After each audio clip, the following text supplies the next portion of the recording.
ಮೊದಲಿಗೆ ಒಂದು ಮಿಕ್ಸಿ ಜಾರ್ಗೆ ಒಂದೆರಡು ಹಿಡಿಯಷ್ಟು ಅನ್ನ, ಹಾಗೆ ರುಚಿಗೆ ತಕ್ಕಷ್ಟು ಉಪ್ಪು ಇದಿಷ್ಟು ಹಾಕಿ ನೀರು ಹಾಕದೆ ಗಟ್ಟಿಯಾಗಿ ಈ ರೀತಿ ರುಬ್ಕೊಳ್ಳಿ. ಏನಕ್ಕೆ ಅಂತ ಯೋಚನೆ ಮಾಡ್ತಿದ್ದೀರಾ? ನಾನಿವತ್ತು ಅಕ್ಕಿ ರೊಟ್ಟಿ ರೆಸಿಪಿನ ತೋರಿಸ್ತಾ ಇದ್ದೀನಿ.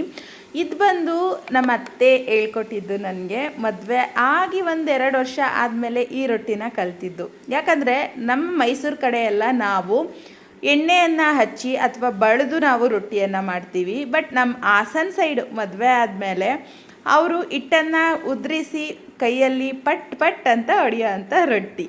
ಸೊ ಅದನ್ನು ಕಲಿಯೋದಕ್ಕೆ ನಾನು 2 ವರ್ಷ ಬೇಕಾಯಿತು. ಇವಾಗ ಪರ್ಫೆಕ್ಟಾಗಿ ಮಾಡ್ತೀನಿ. ಈ ರೆಸಿಪಿನ ನಿಮ್ಮ ಜೊತೆ ಹಂಚ್ಕೋತಾ ಇದ್ದೀನಿ ಅಷ್ಟೇ. ಸೊ ಅಕ್ಕಿ ಹಿಟ್ಟು ಎಷ್ಟು ಬೇಕಷ್ಟು ಹಾಕ್ಕೊಂಡು ನೀವು ರುಬ್ಬಿರುವಂತಹ ಅಕ್ಕಿಯನ್ನು ಹಾಕಿ ಗಟ್ಟಿಯಾಗಿ ನೀರು ಎಷ್ಟು ಬೇಕಷ್ಟು ನೋಡಿ ಈ ರೀತಿ ಕಲಸಿ ಒಂದು 10 ನಿಮಿಷ ಇಟ್ಬಿಡಿ. ನಂತರದಲ್ಲಿ ರೊಟ್ಟಿಗೆ ಎಷ್ಟು ಬೇಕು ಅಷ್ಟು ಮಾತ್ರ ಹಿಟ್ಟನ್ನು ತಗೊಳ್ಳಿ. ಸ್ವಲ್ಪ ಕಮ್ಮಿನೇ ಹಿಟ್ಟನ್ನು ತಗೊಂಡು ಅದನ್ನು ನೀಟಾಗಿ ನೀವು ನಾದ್ಕೋಬೇಕು. ಫುಲ್ಲು ಸಾಫ್ಟಾಗಿ ಬೆಣ್ಣೆ ರೀತಿ ಆಗತ್ತೆ. ಅದಕ್ಕೆ ನೀವು ಇಲ್ಲಿ ಅಕ್ಕಿ ಹಿಟ್ಟನ್ನು ಹಚ್ಚಿ ನೀವು ಕೈಯಲ್ಲಾದರೂ ಬಡಿಬಹುದು ಅಥವಾ ಲಟ್ಟಣಿಗೆಯಲ್ಲಾದರೂ ಒತ್ತಬಹುದು. ಫುಲ್ ತೆಳ್ಳಗೆ ಬರುತ್ತೆ. ನಾವು ಯಾವ ರೀತಿ ಒತ್ತುತ್ತೀವಿ ಆ ರೀತಿಯೇ ಬರುತ್ತೆ. ಒಂದು ಸರಿ ಟ್ರೈ ಮಾಡಿ, ತುಂಬಾ ಟೇಸ್ಟಿಯಾಗಿರುತ್ತೆ. ನಾವು ಅಂದರೆ ಎಣ್ಣೆ ಹಾಕಿ ಮಾಡೋವಂತಹ ರೊಟ್ಟಿ ಟೇಸ್ಟೇ ಬೇರೆ, ಹಿಟ್ಟಚ್ಚಿ ಮಾಡುವಂತಹ ರೊಟ್ಟಿ ಟೇಸ್ಟೇ ಬೇರೆ.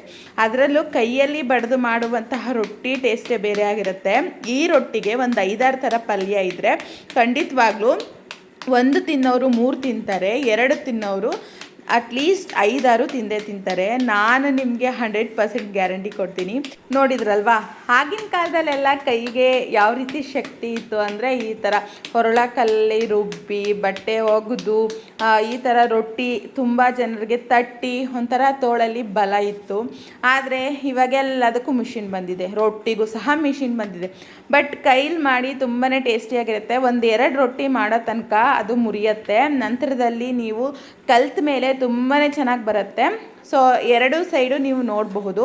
ಮೇಲ್ಗಡೆ ಸೈಡು ನೀವು ಅದನ್ನು ಕೆಳಗಡೆಗೆ ಬರಬೇಕು, ಕೆಳಗಡೆದು ಮೇಲ್ಗಡೆಗೆ ಬರಬೇಕು. ಆ ರೀತಿ ನೀವು ಎತ್ತಿ ಅಂಚಿಗೆ ಹಾಕಿ ಮೇಲ್ಗಡೆ ನೀರನ್ನು ಸವರಿ ನಂತರ ದಬ್ಬ ಹಾಕಿ ನೀವು 2 ಸೈಡು ಬೇಯಿಸಬೇಕು. ಇದಕ್ಕೆ ಯಾವುದೇ ರೀತಿ ಎಣ್ಣೆಯನ್ನು ಬಳಸೋದಿಲ್ಲ. ರೊಟ್ಟಿ ಉಬ್ಬತ್ತೆ, 2 ಲೇಯರ್ ಬರುತ್ತೆ. ಒಂಥರ ರೋಟಿ ಸ್ಟೈಲ್ ಥರ ಇರುತ್ತೆ. ಇದು ಸಖತ್ತಾಗಿರುತ್ತೆ. ಒಂದು ಸರಿ ಟ್ರೈ ಮಾಡಿ, ನೀವು ತುಂಬಾ ಇಷ್ಟಪಡ್ತೀರಾ. ಇದು ಬಂದು ನಮ್ಮ ಹಾಸನ ಸೈಡ್ ರೊಟ್ಟಿ, ಹಾಗೆ ಸಾಫ್ಟಾಗೂ ಸಹ ಇರುತ್ತೆ.